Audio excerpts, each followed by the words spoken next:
Welcome. I trust you are ready for a new mystery to unfold. The Writer Who Killed His Own Hero. A Hercule Poirot mystery. Welcome to Cozy Mysteries. I'm Stephen, and today I'll be sharing with you a most peculiar case that came to light in the autumn of 1923. It was one that would test even the legendary powers of observation that had made our Belgian detectives so famous throughout London.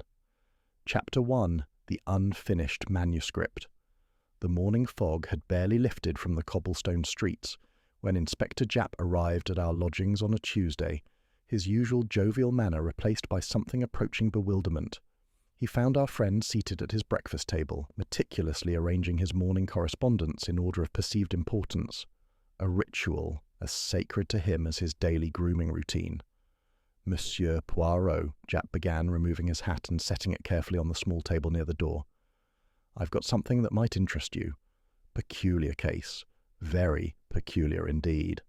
The little detective looked up from his letters, his green eyes sharp with curiosity. Ah, my good Japp, you know how much I appreciate the unusual. Please sit down and tell me everything. Japp settled into the chair across from him, accepting the offered cup of coffee with a grateful nod. It's about a writer fellow named Marcus Thornfield, found dead in his study yesterday evening by his housekeeper. Natural causes, the doctor says, heart failure. But there's something about the whole business that doesn't sit right with me. A writer, you say? Our detective's interest was clearly piqued. And what makes this death so unusual if the medical examination suggests natural causes? Well, that's just it.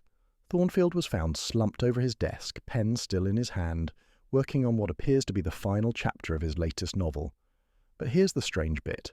In this last chapter, he'd just killed off his main character, Detective Inspector Blackwood. The fictional detective dies in exactly the same manner as Thornfield himself. The Belgian's eyebrows rose slightly. Most intriguing. A case of life imitating art, or perhaps art predicting life. Tell me, was this Detective Blackwood based upon a real person?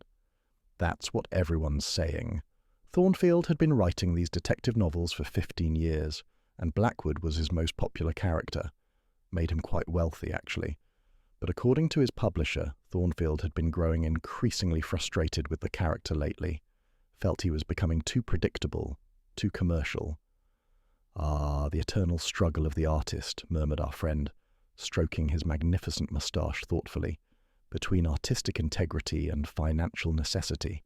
But surely, Inspector, the death of a fictional character, however dramatic the timing, does not constitute grounds for a criminal investigation.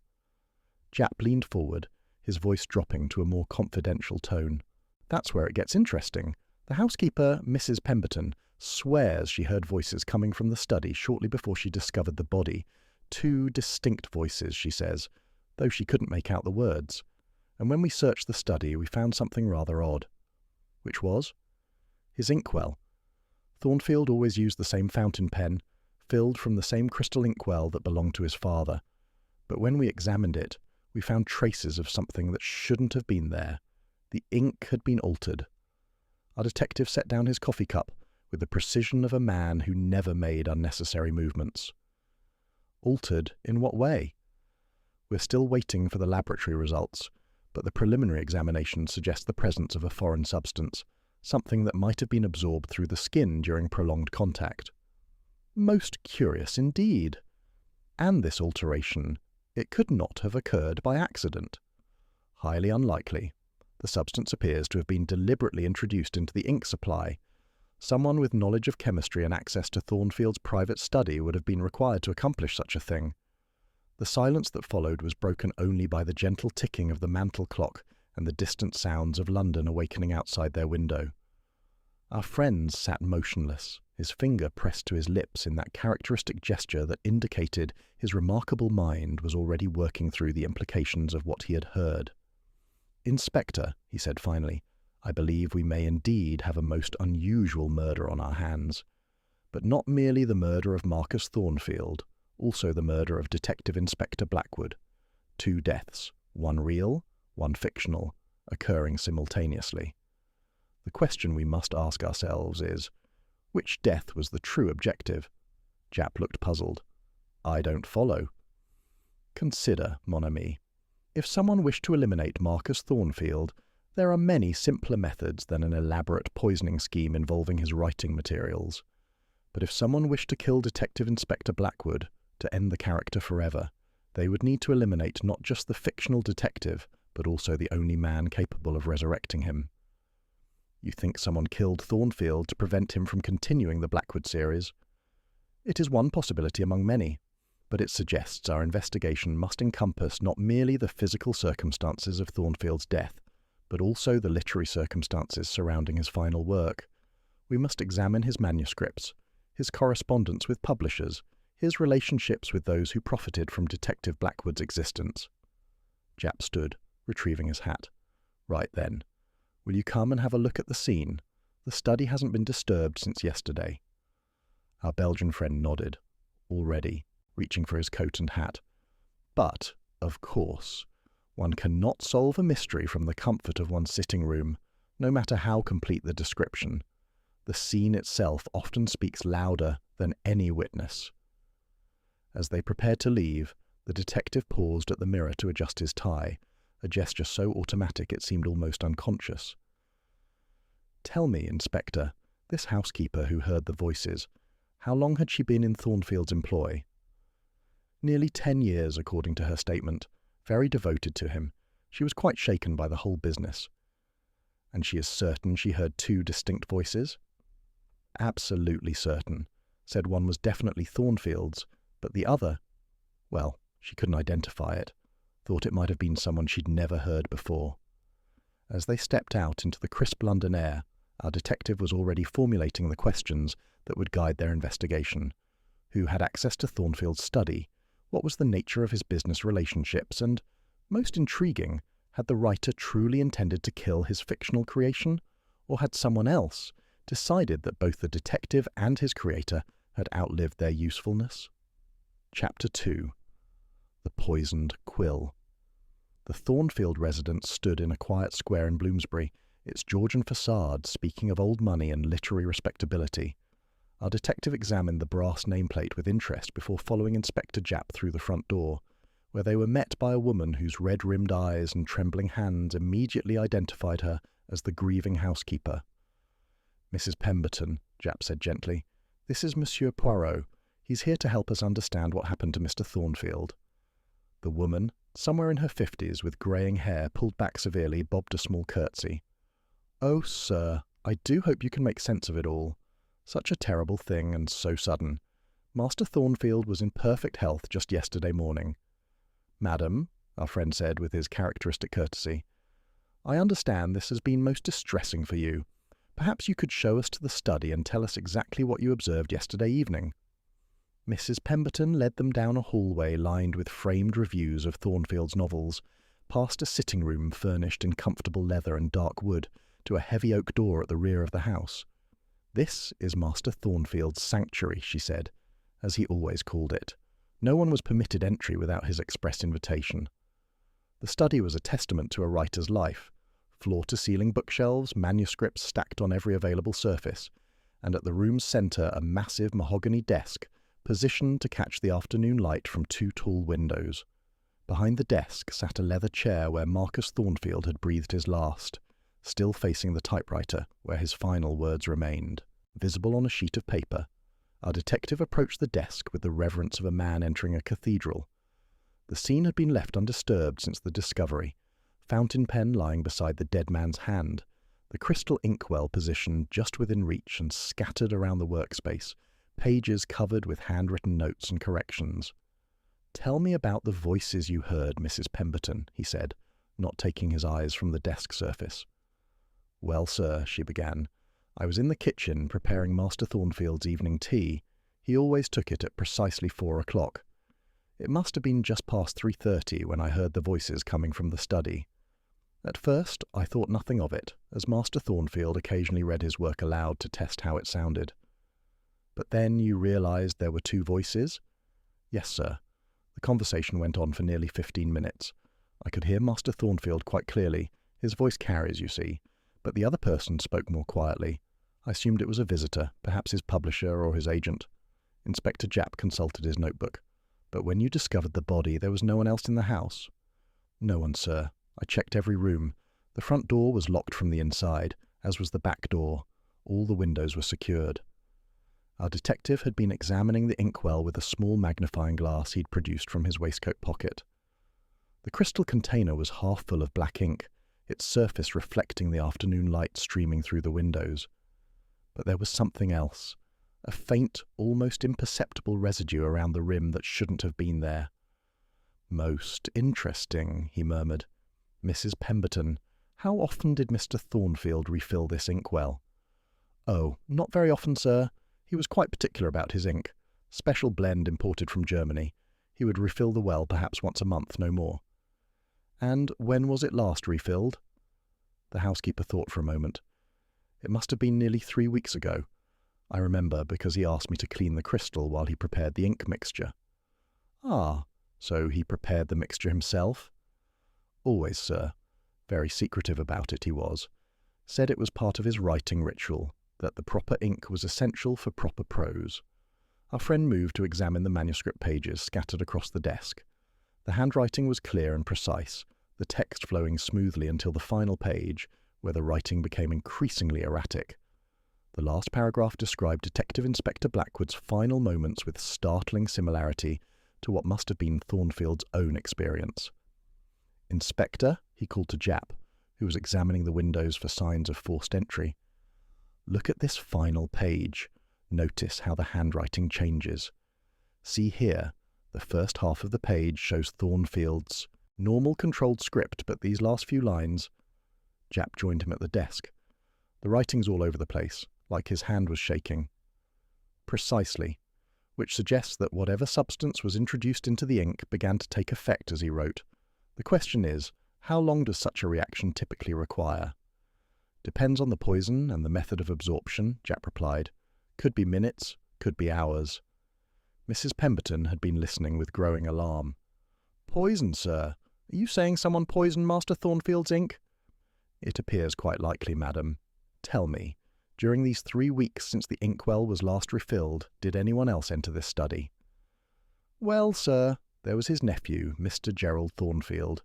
He visited twice in the past fortnight, and Miss Catherine Wells from the publishing house came by last Monday to discuss some business matter." "Anyone else?" "His literary agent, Mr. Pembroke, was here on Thursday. They had quite a lengthy discussion about some contract negotiations, I believe." Our detective made careful notes of each name, then returned his attention to the manuscript. "Mrs. Pemberton, was Mr. Thornfield in the habit of killing off his characters?" "Oh, no, sir, quite the opposite. He was very fond of Detective Blackwood, always saying the character was like a son to him. That's why yesterday was so strange." "Strange in what way?" "Well, sir, when I brought his afternoon tea on Monday, after Miss Wells visited, I heard him telling her quite emphatically that Detective Blackwood would never die, that readers demanded the character's continued adventures. Yesterday, when I brought his morning coffee, he seemed different, agitated, said something about ending it all and setting himself free." Inspector Japp exchanged glances with our friend. "Setting himself free? From what?" "I don't know, sir, but he was most distressed about something. When I asked if he'd like his usual lunch, he said he might not be needing lunch anymore." The implications of this statement hung heavy in the air. Our detective continued his examination of the study, paying particular attention to the positioning of objects on the desk, the angle of the chair and the precise location where the fountain pen had fallen. "One more question, Mrs. Pemberton. This crystal inkwell, was it a family heirloom?" "Yes, sir. Belonged to Master Thornfield's father, who was also a writer. Master Marcus was very sentimental about it. Said it brought him inspiration." "And during the visits you mentioned, the nephew, Miss Wells, Mr. Pembroke, did any of them show particular interest in the inkwell or the writing materials?" The housekeeper paused, a brow furrowing in concentration. "Now that you mention it, sir, Mr. Gerald did comment on the inkwell last week. Said it was quite valuable, asked if his uncle had it insured. And Miss Wells, she seemed fascinated by Master Thornfield's writing routine, asking all sorts of questions about his habits and materials." As they prepared to leave the study, our detective took one final look at the scene. The afternoon sun had shifted, casting long shadows across the manuscript pages, and in that dramatic lighting, the final words seemed to take on an almost prophetic quality. And so Detective Inspector Blackwood drew his last breath, his case finally closed forever. Chapter 3. The Publisher's Dilemma. The offices of Meridian Publishing occupied 3 floors of a converted warehouse in Holborn, its exposed brick walls and large windows speaking of a business that valued both tradition and progress. Our detective and Inspector Japp were shown into a conference room where Miss Catherine Wells awaited them, her professional demeanour doing little to conceal the anxiety in her dark eyes. "Gentlemen," she said, rising from her chair, "I understand you're investigating poor Marcus's death.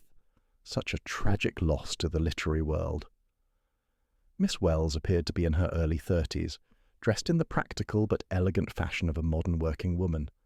Her handshake was firm, her gaze direct, but our friend noticed the slight tremor in her fingers as she gestured for them to sit. "Mademoiselle," he began, "we understand you visited Mr. Thornfield recently to discuss business matters.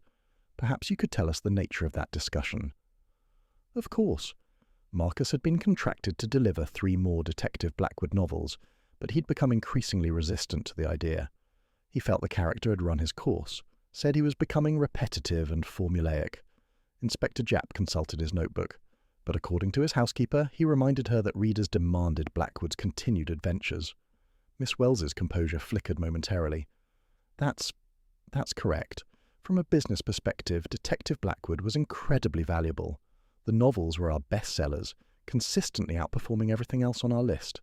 The thought of ending the series was financially devastating. "How devastating precisely?" our detective inquired. "The Blackwood novels generated nearly 60% of our annual revenue. Without them, we'd be facing serious financial difficulties. Several of our other authors depend on the success of the Blackwood series to subsidize their less commercially viable works. So when Mr. Thornfield expressed his desire to kill the character, I pleaded with him to reconsider. I reminded him of his contractual obligations, his responsibility to his readers, to the publishing house, to the dozen employees whose livelihoods depended on Blackwood's continued popularity." Our friend leaned forward slightly. "And how did he respond to these reminders?" "He became quite agitated, said he felt trapped, like a prisoner of his own creation. He claimed that Detective Blackwood had become more real to him than his own life, that he dreamed about the character, that Blackwood spoke to him in his sleep." Spoke to him? Marcus had always been somewhat eccentric about his writing process. He claimed to channel Detective Blackwood, that the character dictated his own adventures. Initially we thought it was charming, a unique selling point, but lately Marcus seemed genuinely disturbed by these conversations. Inspector Japp exchanged a meaningful glance with our detective. "Miss Wells, during your visit to Thornfield's study, did you notice anything unusual about his writing materials?" "I noticed he was very particular about them. That beautiful crystal inkwell, his special imported ink, his father's fountain pen. He said the proper tools were essential for proper communication with his characters." "Communication?" "He claimed different pens and inks produced different voices in his writing. It sounds mad, I know, but Marcus was convinced that Detective Blackwood could only speak through that particular combination of pen and ink." Our detective made careful notes. "And when he spoke of ending Detective Blackwood's story, did he mention any specific method?" Miss Wells hesitated. He said the only way to silence Blackwood permanently was to let him die as he had lived, solving one final case. But Marcus seemed terrified by the idea, as if killing Blackwood would somehow kill part of himself. "A prophetic fear, as it turned out," said Poirot softly. "You don't think... Surely you can't believe Marcus actually..." "What do you think, mademoiselle?" She was quiet for a long moment, staring at her hands. "I think Marcus had become so identified with Detective Blackwood that he couldn't imagine existing without the character. But I also know that our conversation last Monday left him deeply troubled. I may have pushed too hard, emphasized too strongly what the loss of Blackwood would mean to everyone who depended on the series." "Including yourself?" "Including myself. My position at Meridian Publishing was largely built on my relationship with Marcus, and my management of the Blackwood series. Without it..." She left the sentence unfinished, Our detective studied her carefully. Miss Wells, forgive my directness, but did you have any personal relationship with Mr. Thornfield beyond the professional? Colour rose in her cheeks. We had become close over the years. Marcus was a brilliant man, but quite lonely. His dedication to his writing had cost him his marriage, estranged him from most of his family. I think I provided companionship he desperately needed. And he provided the security you needed. I won't deny that Marcus's success had become important to my career, but I genuinely cared for him. The thought that I might have contributed to his distress, that my pressure might have pushed him toward some desperate act. You believe he took his own life? I don't know what to believe. The Marcus I knew would never have killed Detective Blackwood voluntarily. That character was his life's work, his greatest achievement. But he was also deeply troubled by what he saw as his inability to escape Blackwood's shadow. Inspector Japp leaned forward. Miss Wells, during your visit to Thornfield's study, did you touch or examine his writing materials? He invited me to look at them, said most people didn't appreciate the craftsmanship of fine writing instruments. I held the fountain pen, admired the crystal inkwell. He was quite proud of them. Did you have opportunity to be alone with these items? Marcus stepped out to instruct his housekeeper about tea. I was alone in the study for perhaps 5 minutes. The silence that followed was profound. Our detective's green eyes held her gaze steadily, and under that penetrating stare, Miss Wells seemed to shrink into herself. 5 minutes, he said finally, would be quite sufficient for someone with knowledge of chemistry to introduce a foreign substance into an inkwell. Are you accusing me of poisoning Marcus? I'm observing that you had motive, opportunity, and access. You also had compelling reasons to prevent the death of Detective Blackwood, even if it meant ensuring the death of Marcus Thornfield. Miss Wells stood abruptly, her professional composure finally cracking. This is absurd. I loved Marcus. I would never have harmed him. You might have attempted to incapacitate him temporarily, to prevent him from completing his final manuscript. A substance intended to cause illness, perhaps, not death. As she sat down heavily, her face pale, she whispered, I need to speak with my solicitor. Our detective exchanged a glance with Inspector Japp, then rose gracefully from his chair. That would be wise, mademoiselle, but remember, in matters of murder, the truth has a way of emerging, no matter how carefully one attempts to conceal it. As they left the publishing office, the detective was already formulating the next phase of their investigation. Miss Wells had certainly had opportunity and motive, but something about her responses suggested she was concealing more than she had revealed. The question was whether her secret was murder, or something else entirely. Chapter 4. Blood Relations. The modest flat in Kensington where Gerald Thornfield resided bore little resemblance to his uncle's comfortable Bloomsbury home. Our detective and Inspector Japp found themselves in a cramped sitting room, decorated with theatrical posters and furnished with pieces that had clearly seen better days. Gerald himself was a pale, thin man in his late 20s, bearing a strong resemblance to his deceased uncle but lacking the older man's air of success and confidence. I still can't believe he's gone, Gerald said, gesturing for them to sit on a worn sofa. Uncle Marcus always seemed so permanent, like he'd go on writing forever. You were close to your uncle? The detective inquired, noting the young man's nervous habit of running his fingers through his thinning hair. As close as he allowed anyone to be. Uncle Marcus wasn't exactly the warm, avuncular type, but he was family, and after my parents died, he was all I had left. Inspector Japp consulted his notes. We understand you visited him twice in recent weeks. Could you tell us about those visits? Gerald's expression grew uncomfortable. Well, the first visit was social, really, just checking up on him, But the second time, that was more difficult. Difficult in what way? I needed money. The admission came out in a rush, as if Gerald were relieved to finally voice it. My acting career hasn't exactly taken off as I'd hoped. I've been struggling to make ends meet, and I owed some rather unpleasant people a substantial sum. How substantial? Our detective asked gently. £200. I know it doesn't sound like much to someone of Uncle Marcus's means, but for me, it might as well have been 2,000. And did your uncle provide this assistance? Gerald's laugh was bitter. Uncle Marcus was many things, but generous wasn't one of them.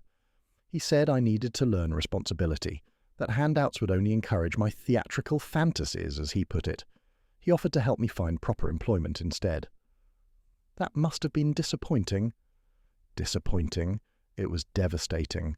I'd counted on his help, promised the money to some very dangerous individuals. When Uncle Marcus refused, Gerald trailed off, staring at his hands. Our detective leaned forward. What did you do then? I may have said some things I regret, about how he spent more on his precious writing materials than most people earned in a year, about how he cared more about his fictional detective than his own flesh and blood. You mentioned his writing materials, specifically that damned inkwell. He was always going on about it, how it had belonged to grandfather, how it was irreplaceable.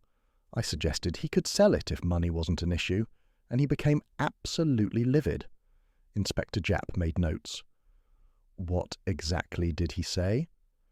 That I didn't understand the relationship between a writer and his tools, that the inkwell was the conduit through which Detective Blackwood spoke to him. Honestly, gentlemen, I was beginning to wonder about Uncle Marcus's mental state. In what way? Gerald hesitated. He'd always been eccentric, but lately he seemed genuinely disturbed. He talked about Detective Blackwood as if he were a real person, claimed the character, visited him in dreams, demanded to know why Marcus was considering killing him off. Our detective's eyes sharpened. He was considering ending the Blackwood series? More than considering, he was determined to do it, said he was tired of being a prisoner to his own creation, that Blackwood had become a parasite feeding off his creativity. But he was also terrified of what would happen if he actually went through with it. Terrified? How? He believed that killing Detective Blackwood would kill part of himself, said the character had become so real in his mind that destroying him would be like committing suicide. The room fell silent as the implications of this statement settled over them. Our detective rose and began pacing the small confines of the sitting room, his mind clearly working through the complexities of what they had learned. Gerald, he said finally, during your visits to your uncle's study, did you examine his writing materials closely? He insisted on showing them to me, actually, part of his lecture about craftsmanship and dedication. I held the fountain pen, looked at the inkwell. Beautiful pieces, I'll admit, but hardly worth the reverence he accorded them. And you were alone with these materials at any point? Gerald's face flushed. Uncle Marcus received a telephone call during my second visit. He asked me to wait in the study while he took it in the hall. I was there perhaps 10 minutes. 10 minutes, quite sufficient time to introduce something into an inkwell. Are you suggesting I poisoned my uncle? Gerald's voice rose in indignation. Why on earth would I do such a thing? Perhaps because a living uncle who refused to help you was less valuable than a dead uncle who might leave you something in his will. But I don't inherit anything. Uncle Marcus made that quite clear years ago. He disapproved of my chosen profession, said his estate would go to literary charities when he died. This revelation gave our detective pause. If Gerald stood to gain nothing from his uncle's death, what possible motive could he have had? Gerald, Inspector Japp interjected, what exactly were you hoping your uncle would do about your debts? I thought if I could convince him how serious the situation was, he might reconsider. The people I owe money to, they're not the sort to accept excuses indefinitely. What would happen if you couldn't pay? Gerald's face went pale. They made it quite clear that my continued good health depended on settling the debt quickly. Our detective stopped pacing and studied the young man intently. So, you were, in fact, in desperate circumstances. Desperate enough that I considered— Gerald stopped himself. Considered what? Nothing. It's not important. I think it is very important indeed. Gerald was quiet for a long moment, then sighed, heavily. I considered taking the inkwell. Uncle Marcus never locked his study, and he was often out during the day. I thought if I could sell it quietly, it might cover my debts. But you didn't take it. I couldn't bring myself to do it. Despite everything, he was family, and I knew how much those writing materials meant to him. Our detective resumed his seat, his expression thoughtful. Gerald, during your uncle's telephone conversation, could you hear what he was discussing? Only bits and pieces. something about contracts and obligations. He seemed quite agitated, kept saying things like, "I won't be forced," and "there must be another way." Did he mention any names? I think he was speaking to someone from his publishing house. He mentioned Miss Wells at one point, said something about her not understanding the artistic process. The pieces of the puzzle were beginning to take shape, but our detective knew there were still crucial elements missing. Gerald Thornfield had motive and opportunity, but his apparent lack of inheritance seemed to eliminate the most obvious reason for murder. Unless, of course, there was something about Marcus Thornfield's will that hadn't yet been revealed. One final question, Gerald. You say your uncle claimed Detective Blackwood spoke to him. Did he ever mention what the character said? Gerald nodded slowly. The last time I saw Uncle Marcus, he seemed genuinely frightened. He said Blackwood was angry about being killed off, that the character was threatening to take Marcus with him. As they left the shabby flat, Inspector Japp shook his head. Strange family, the Thornfields, but I'm not convinced the nephew's our man. Our detective nodded thoughtfully. Perhaps not, but there is something he's not telling us, mon ami, something about that final conversation with his uncle that he finds too disturbing to reveal. Chapter 5. The Agent's Gambit. The offices of Pembroke Literary Agency occupied elegant quarters in Mayfair, reflecting the success of a man who had built his career representing some of England's most celebrated authors. Mr. Reginald Pembroke himself was a distinguished gentleman in his 50s, immaculately dressed and possessed of the smooth confidence that comes from years of negotiating lucrative contracts. Tragic business, Pembroke said. Settling behind his mahogany desk with practiced grace, Marcus was not only a valued client, but a personal friend. His death is a tremendous loss to literature. Our detective studied the literary agent with interest. We understand you visited Mr. Thornfield recently to discuss contract negotiations. Perhaps you could elaborate on the nature of those discussions. Pembroke's smile faltered slightly. Yes. Marcus had become difficult about his contractual obligations. He was contracted to deliver 3 more Detective Blackwood novels, but he developed this peculiar obsession with killing off the character. Peculiar in what way?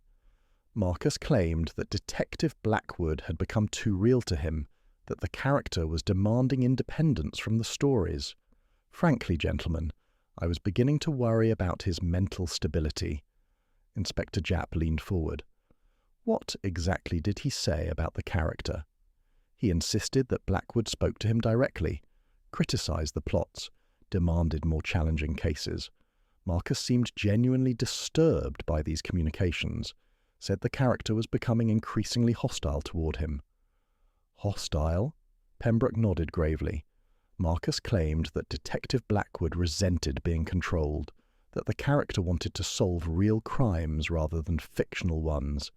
It was quite unsettling, really. A grown man talking about his fictional creation as if it were an actual person. Our detective made careful notes. And how did this affect the contract negotiations? Marcus wanted to terminate the Blackwood series immediately.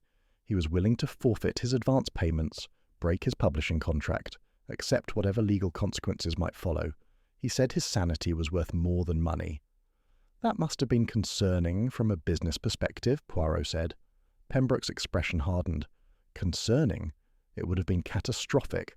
Marcus Thornfield was my most successful client.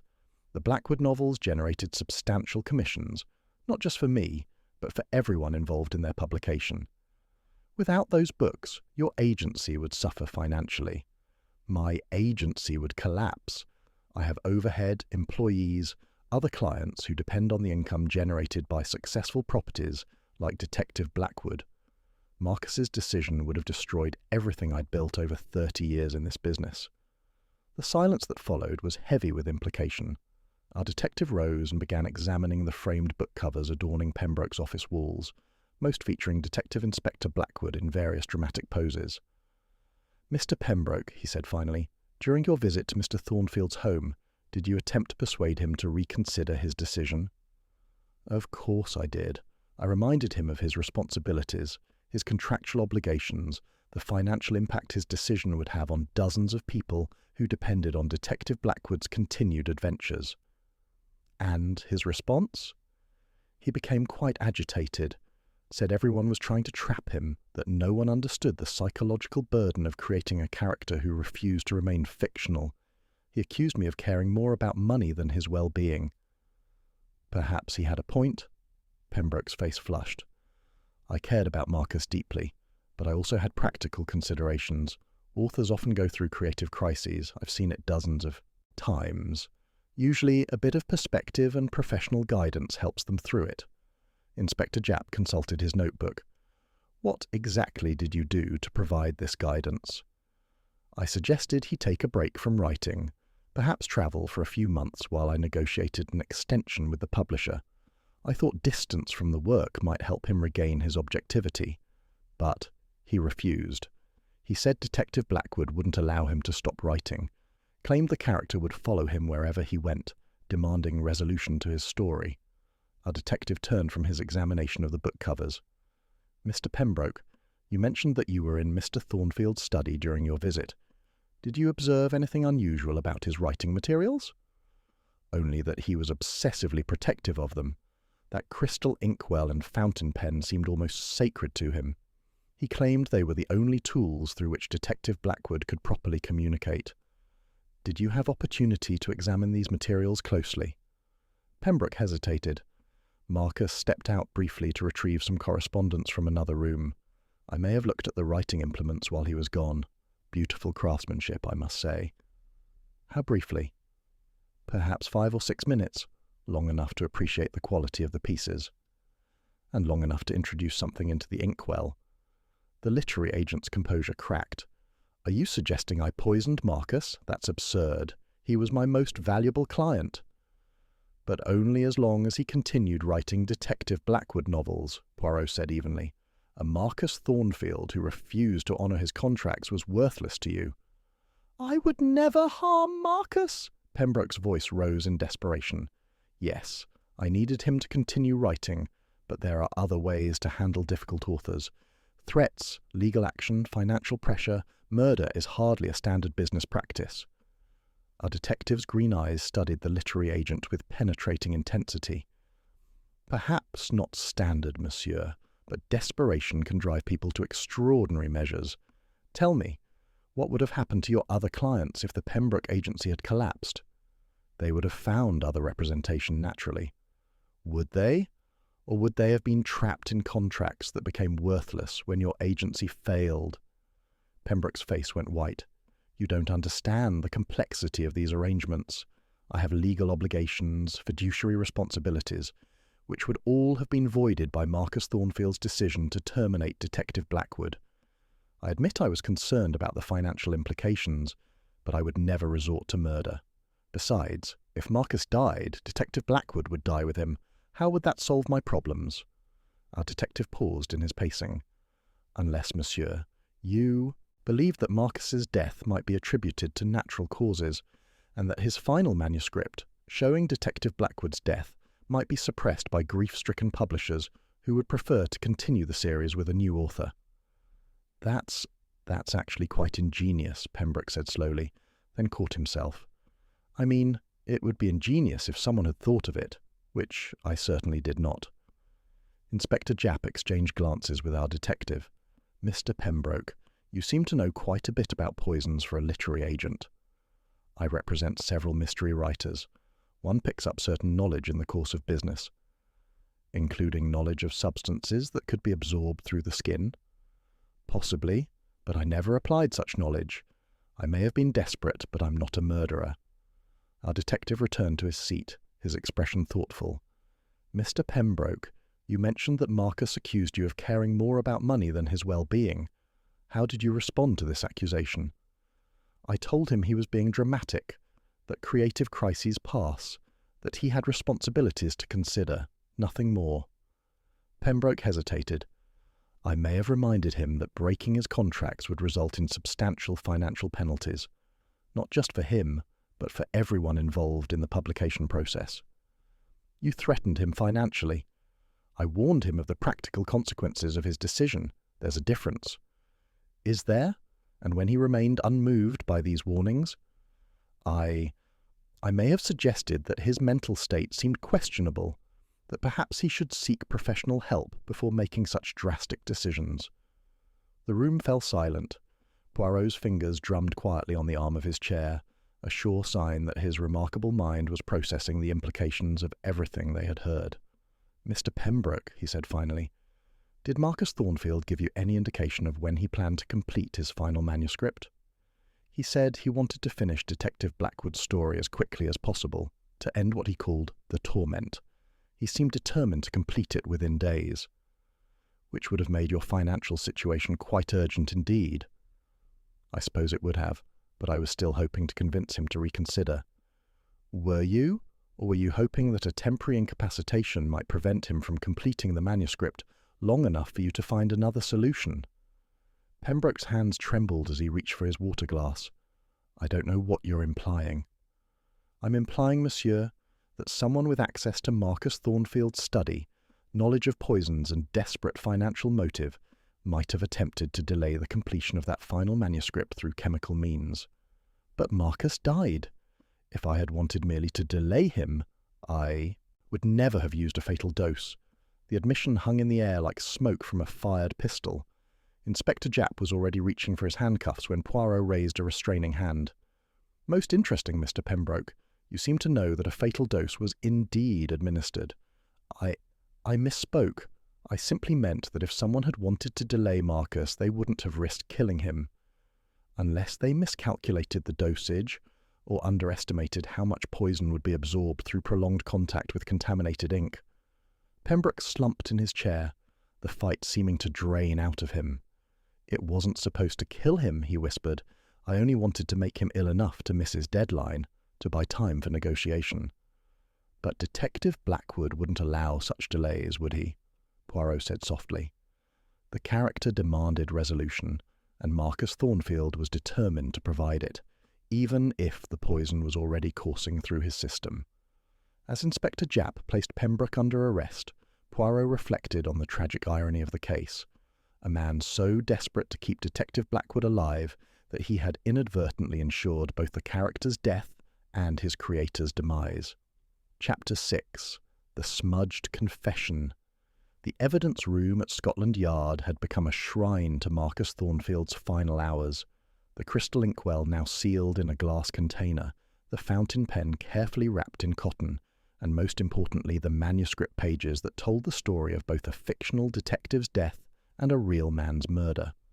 Our detective examined each item with the methodical precision that had made him legendary, while Inspector Japp reviewed the laboratory reports that had confirmed their suspicions about the contaminated ink. "Strychnine," Japp reported, "introduced into the ink supply in a concentration that would have been absorbed gradually through skin contact. Nasty stuff. Causes muscle spasms, difficulty breathing, eventual cardiac arrest." "Precisely the symptoms that Marcus Thornfield described in Detective Blackwood's final moments," our friend observed. "Art imitating life, or life imitating art?" "Both, I'd say. Look at this." Japp handed him a particular manuscript page they had examined before, but which now held new significance in light of Pembroke's confession.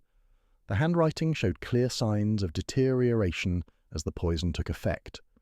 But there was something else. Something that had initially escaped their attention.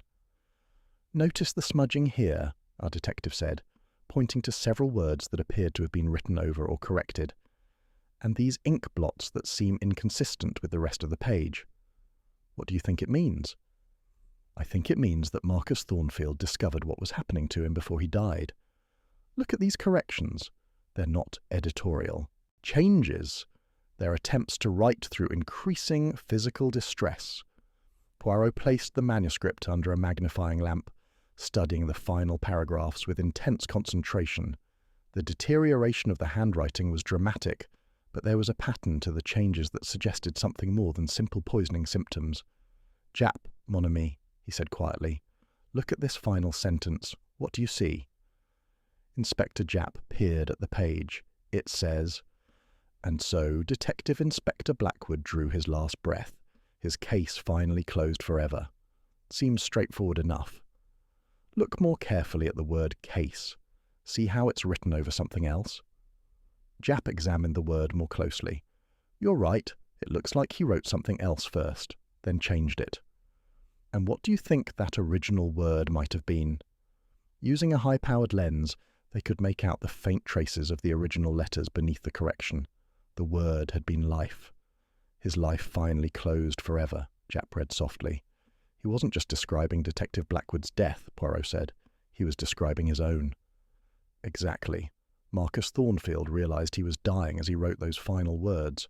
The question is, did he also realize he was being murdered? Poirot continued his examination of the manuscript, paying particular attention to the margins where Thornfield had made notes and corrections. There, in increasingly shaky handwriting, they found what they had been looking for. Mon Dieu, he breathed, look at this. In the margin of the penultimate page, barely legible in pencil, were the words, "The ink burning. Pembroke. Why?" He knew, Japp said grimly. Thornfield knew Pembroke had poisoned him. Indeed, and yet he continued writing, determined to complete Detective Blackwood's final case, even as his own life ebbed away. There is something almost heroic in such dedication to one's craft. They were interrupted by the arrival of a constable carrying a sealed envelope.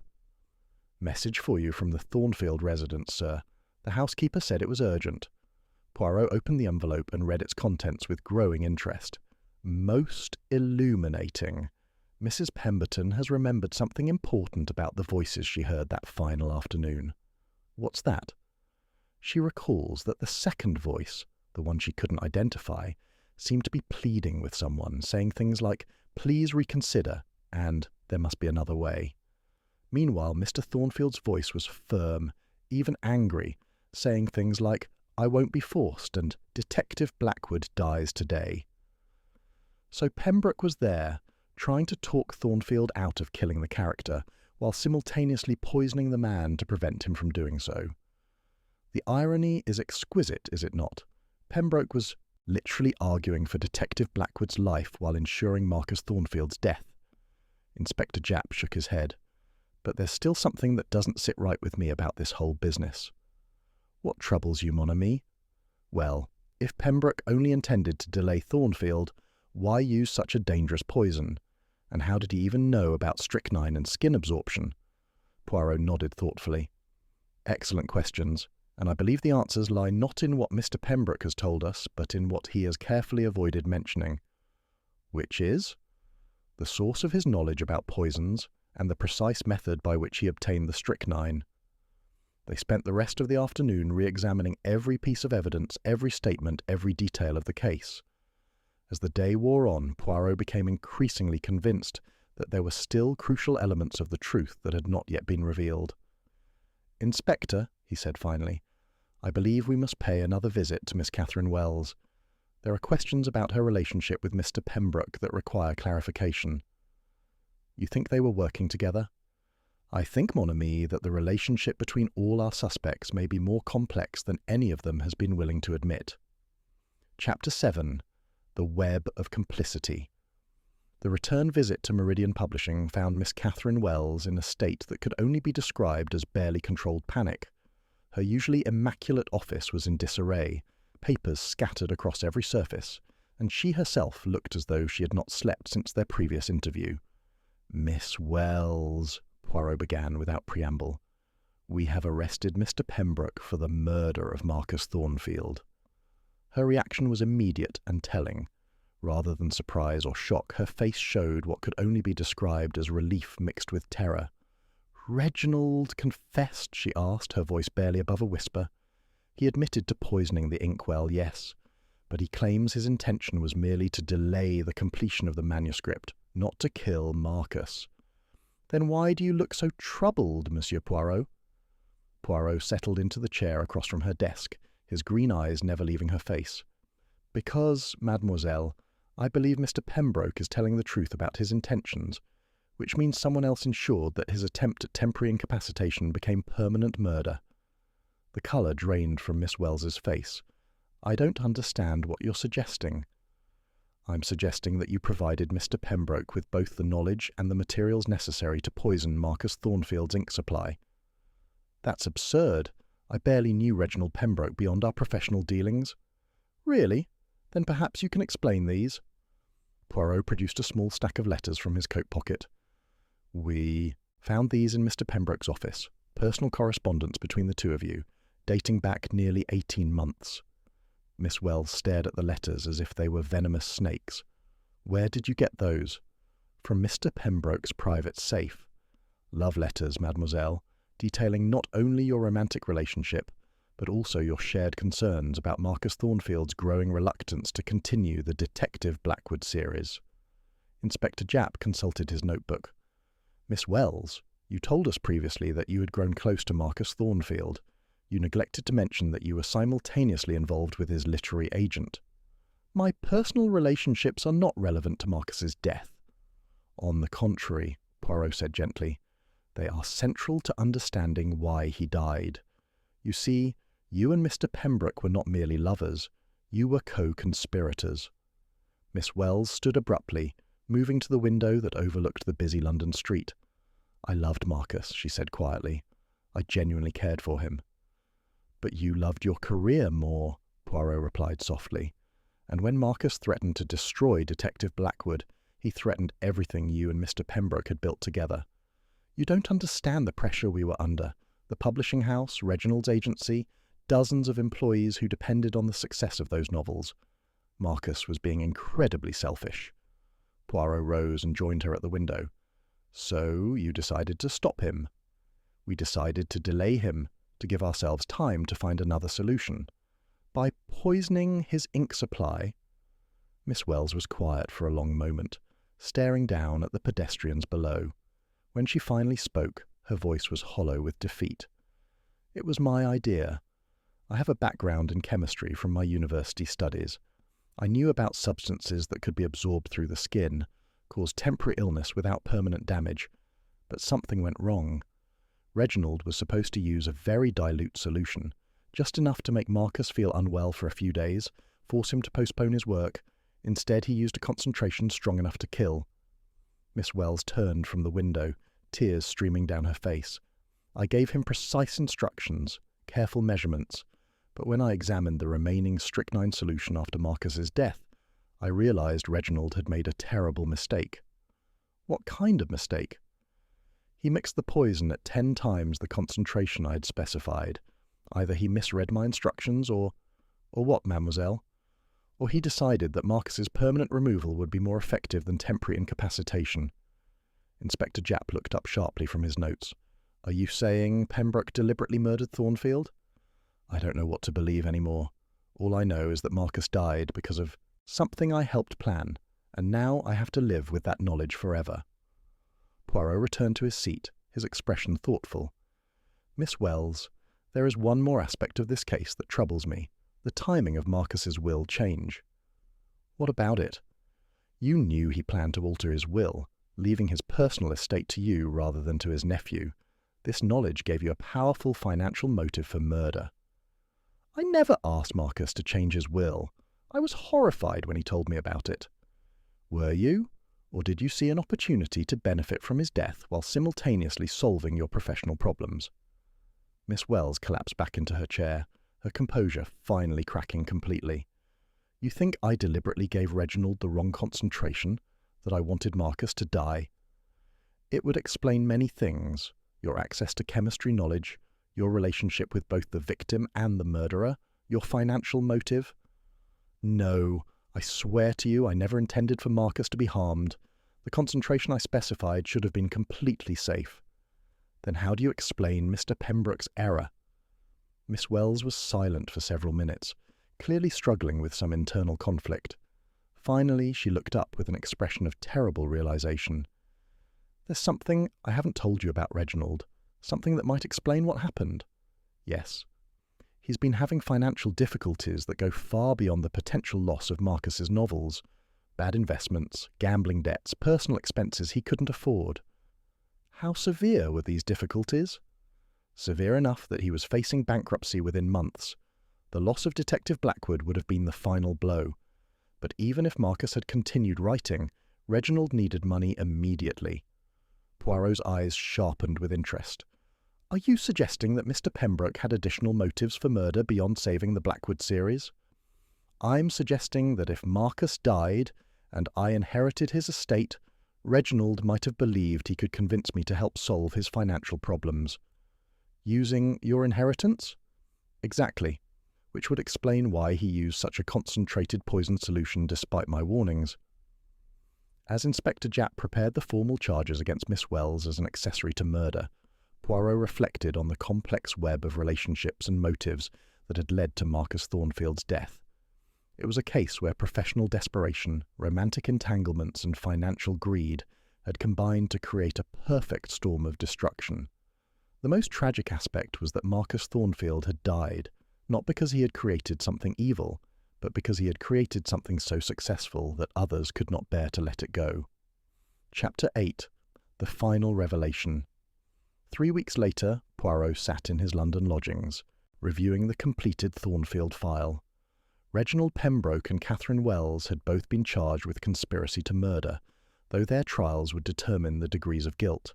Inspector Japp had called it a satisfying conclusion, yet one question still haunted Poirot. How could a rational man come to believe his own fictional creation was alive? A knock interrupted his thoughts. Mrs. Hudson opened the door to announce a young lady. "Begging your pardon, sir, but there's a Miss Sarah Mitchell here. Says it's about the Thornfield case."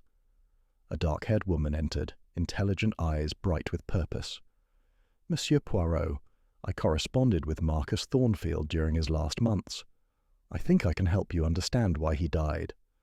"Please, mademoiselle," he said, gesturing for her to sit. She opened a small leather satchel and placed several letters before him. "We discussed the future of Detective Inspector Blackwood. I suggested other authors could continue the series so Marcus could pursue new work. At first he seemed relieved, but then he changed." Poirot skimmed the letters. The tone shifted from wit to fear. Thornfield wrote that Blackwood had become aware of his plan and was furious at being handed to strangers. "Furious?" Poirot asked. "He said the character visited him in dreams, threatening him, that if Marcus wouldn't write him properly, both should die together." Poirot leaned back. "Mon Dieu, he believed the detective wanted to kill him." Miss Mitchell nodded. "In his last letter, Marcus wrote that Blackwood had given him the perfect case, their own murders. He intended to solve it before the poison finished him." Poirot stood, pacing slowly. So he knew he was dying, and rather than resist it, he turned his death into the ultimate mystery. "I think he saw it as poetic justice," Miss Mitchell said softly. "A way to prove Detective Blackwood's genius even beyond his own life." Later that evening, Poirot read her attached manuscript, The Last Case of Detective Inspector Blackwood. In it, the fictional detective guides his dying creator through the investigation of his own poisoning. The story ended with both men, real and imagined, dying together as truth was revealed. The next morning, news arrived that Reginald Pembroke had died of a heart attack in custody. Catherine Wells awaited trial, grief-stricken and silent. Gerald Thornfield, now executor of the estate, announced the creation of a foundation for psychological research in literature and appointed Miss Mitchell as its first director. Her first act would be to publish The Last Case of Detective Inspector Blackwood. As Poirot filed away the last notes, he murmured, "A man who died solving the mystery of his own death, and through it immortalized his creation." Chapter 9. The Verdict of History. 6 months later, Poirot received an invitation from the Royal Literary Society, a memorial evening for Marcus Thornfield. The event, held in a hall near Bloomsbury, drew the elite of London's literary world. Gerald Thornfield approached Poirot warmly. "Monsieur Poirot, thank you for bringing truth to my uncle's story. The Foundation has already received hundreds of letters from writers who claim their characters talk back to them." Poirot smiled faintly. "Perhaps imagination, too, seeks its own justice." The highlight of the evening was Miss Sarah Mitchell's reading from her story. As she recited the passage where Detective Blackwood realizes he and his creator must die together, silence filled the hall. When she finished, even the critics sat still, moved, disturbed, yet awed. Later, a psychiatrist named Dr. Edmund Hartwell approached Poirot. "A fascinating case, monsieur.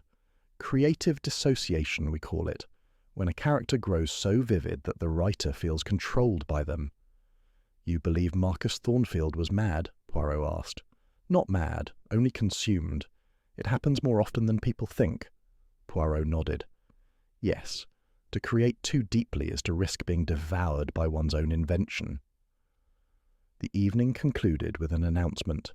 The Thornfield Foundation would fund research into the psychology of imagination and authorship.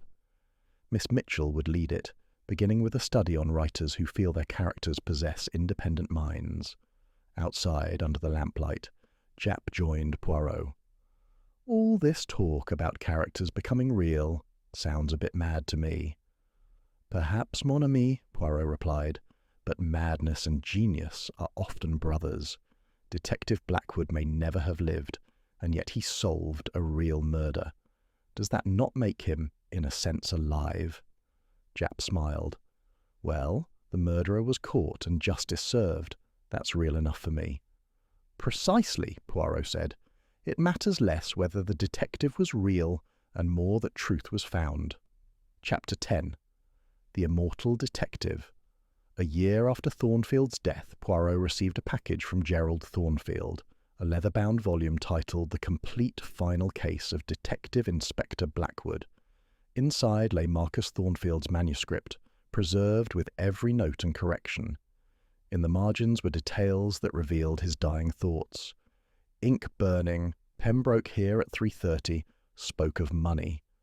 30 minutes after tea, trembling. No now, Blackwood understands." And finally, in a barely legible hand, "The case is solved. Justice will follow." Poirot realized Thornfield had indeed used his final moments to document evidence, transforming his death into the ultimate act of detection. The manuscript was published alongside Miss Mitchell's continuation story.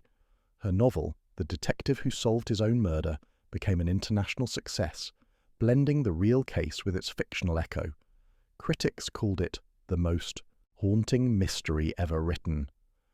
Catherine Wells, convicted as an accessory, received a reduced sentence for her cooperation. Gerald Thornfield expanded the Foundation's scholarship program to support young writers exploring psychology and fiction. Years later, Poirot wrote in his private journal, "Marcus Thornfield died not because of hatred, but because others could not bear to let his creation die. In truth, Detective Inspector Blackwood was the real victim, and perhaps, too, the true detective." Scholars continued debating whether Thornfield had suffered delusion or achieved creative transcendence. Museums displayed his inkwell and fountain pen as relics of both crime and art. Inspector Japp, now Chief Inspector, often recalled the case. "Strangest one I ever saw," he would say, "a murder solved by a man who didn't exist." Poirot, reflecting years later, wrote, "Some crimes are solved through fingerprints and logic. Others require us to study the soul. Thornfield's case proved that imagination itself can become the weapon, and the witness." In the end, Detective Inspector Blackwood achieved what no fictional character had before: immortality not through endless sequels but through truth. The story closed where it began, in the quiet of a study where ink and thought merge into something greater than either. And as Poirot extinguished his lamp that night, he whispered, "Bravo, mon ami Blackwood. You have done it. You live."